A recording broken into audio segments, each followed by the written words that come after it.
a news alert.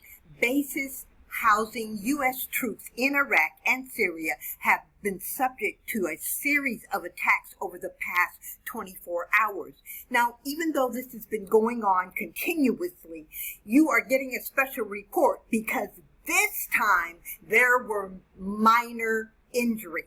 Rockets hit a base housing U.S. troops, inflicting 2 minor injuries. Now, the Al-Sada Air Base in western Iraq, which houses U.S. troops, hit by 14 rockets yesterday, wounding U.S. service members. The Iraqi government has called the rocket attacks a terrorist attack. It appears the attackers used a rocket launcher hidden in a truck filled with bags of flour parked nearby. While 14 rockets were fired towards the base, rockets damaged local homes and a mosque.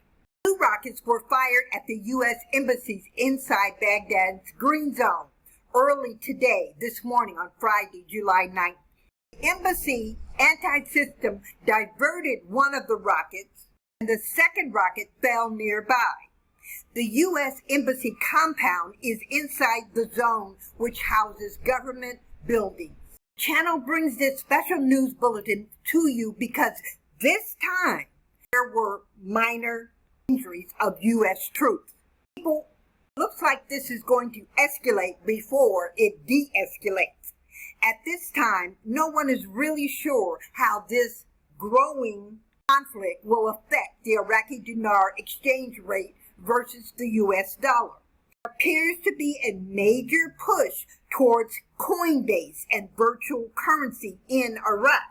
However, Iraq's senior government officials have not supported or denied these reports.